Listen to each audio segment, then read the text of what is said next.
Hai, kenalin nama saya Abdul Majid, Standard Scholars dari Universitas Andalas. Pada kesempatan kali ini mau sharing mengenai salah satu permasalahan kesehatan yang perlu diperhatikan khususnya di negara kita, yaitu stunting. Berdasarkan WHO Multi-Core Growth Reference Study, stunting merupakan masalah kurang gizi kronis akibat kurangnya asupan gizi dalam waktu yang cukup lama, sehingga mengakibatkan gangguan pertumbuhan pada anak. Indikator utama seorang anak dianggap mengalami stunting ialah jika tinggi badan mereka lebih rendah atau lebih pendek dari standar usianya. Selain itu, indikator lain stunting dapat ditandai dengan pertumbuhan gigi yang terlambat, buruknya kemampuan fokus dan mengingat pelajaran, pubertas yang terlambat, serta anak menjadi lebih pendiam dan tidak banyak melakukan kontak mata dengan orang sekitarnya, yang biasanya terjadi pada anak usia 8-10 tahun. Maka dari itu, stunting tidak boleh dianggap sebagai masalah yang biasa.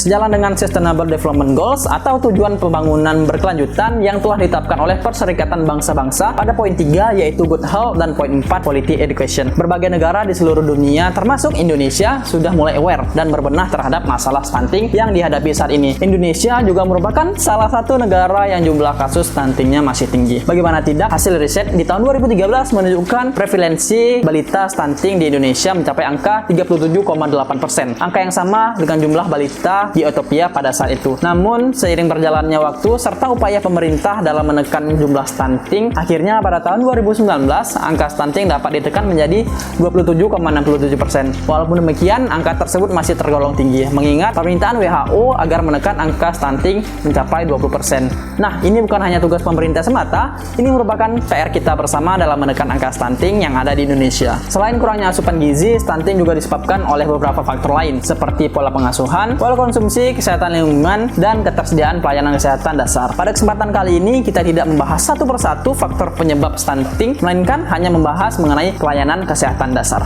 Dalam lingkup daerah yang kecil, pos pelayanan keluarga berencana, kesehatan terpadu, atau yang biasa disebut dengan posyandu, merupakan salah satu bentuk pelayanan kesehatan dasar yang diselenggarakan dari, oleh, dan untuk masyarakat yang dibantu oleh petugas kesehatan. Posyandu merupakan kegiatan swadaya dari masyarakat di bidang kesehatan dengan penanggung jawab kepala desa. Secara khusus, posyandu bertanggung jawab terhadap edukasi ibu yang memiliki balita dan ibu hamil agar dapat menekan jumlah kasus stunting pada anak dengan mengedukasi mengenai apa itu stunting dan dampaknya serta bagaimana mencegah stunting pada anak. Posyandu merupakan garda terdepan di masyarakat dalam mencegah terjadinya kasus stunting. Tetapi sangat disayangkan melihat fakta yang saat ini terjadi, posyandu di Indonesia cukup memprihatinkan, terutama di daerah-daerah terpencil di Indonesia yang notabene masyarakatnya memiliki tingkat pendidikan yang masih terbatas dan sangat memerlukan peran posyandu dalam mengedukasi ibu dan anak terhadap masalah kesehatan, terutama stunting. Masalah keterbatasan pelayanan posyandu yang timbul saat ini disebabkan oleh dua faktor utama, yaitu keterbatasan dana dalam pengelolaan dan kondisi kadar posyandu yang memprihatinkan. Seperti yang banyak kita lihat di portal berita mengenai kondisi bangunan posyandu yang seadanya,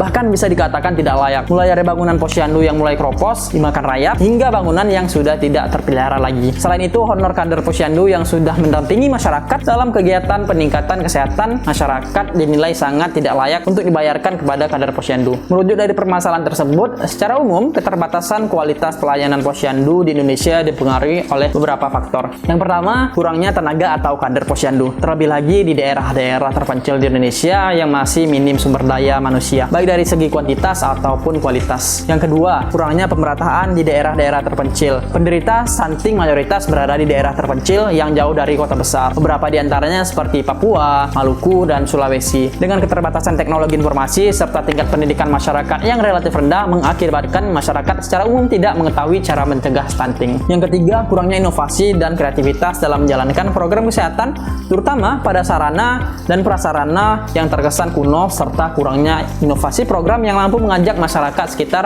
untuk ke posyandu.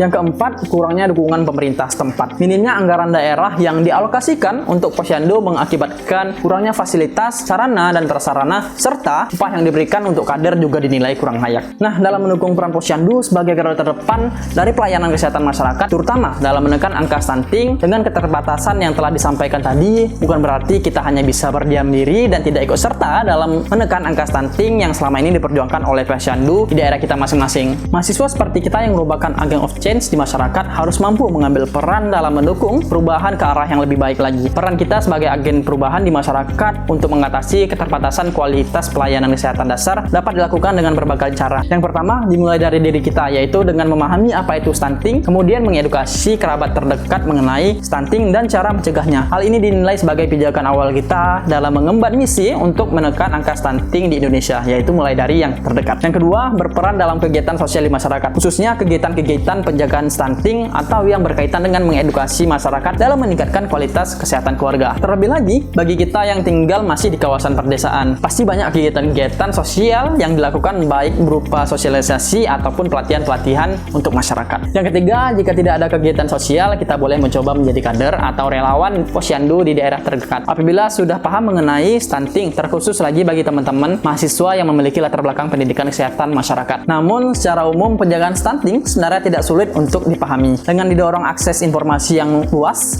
baik melalui buku ataupun internet, kita dapat dengan mudah memahami bagaimana cara mengatasi stunting dan mengedukasi hal tersebut ke masyarakat sekitar kita. Yang keempat, kita dapat membentuk komunitas yang terdiri dari berbagai mahasiswa, walaupun dengan latar belakang yang berbeda, untuk bekerja sama dengan Posyandu atau lembaga kesehatan lainnya dalam mengedukasi masyarakat tentang stunting. Hal ini merupakan langkah lanjutan dan merupakan bentuk komitmen kita yang peduli dalam menekan angka stunting di Indonesia. Dengan berbagai macam latar belakang dan pikiran, hal ini mampu memberikan inovasi serta kreativitas untuk mengajak dan mengedukasi masyarakat tentang bagaimana cara mencegah stunting. Yang terakhir, yang kelima, yaitu mendorong pemerintah daerah setempat untuk lebih memperhatikan Posyandu dengan cara meningkatkan kualitas dan kuantitas SDM, serta menyediakan fasilitas yang memadai. Peran kita sebagai mahasiswa yang dikenal secara publik merupakan sosok penyambung lidah masyarakat kepada pemerintah, tetapi perlu diperhatikan bahwa bukan hanya isu tentang lingkungan, pangan, ataupun politik yang perlu disuarakan, tetapi mahasiswa juga harus aware dengan isu kesehatan masyarakat, terutama stunting.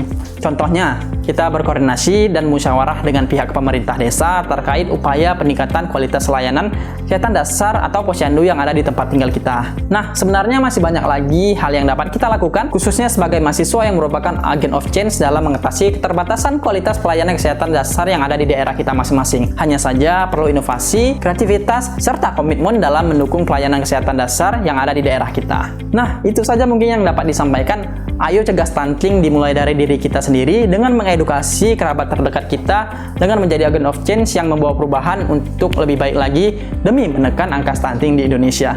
Sekian, kalau ada salah dan kurang mohon maaf. Terima kasih.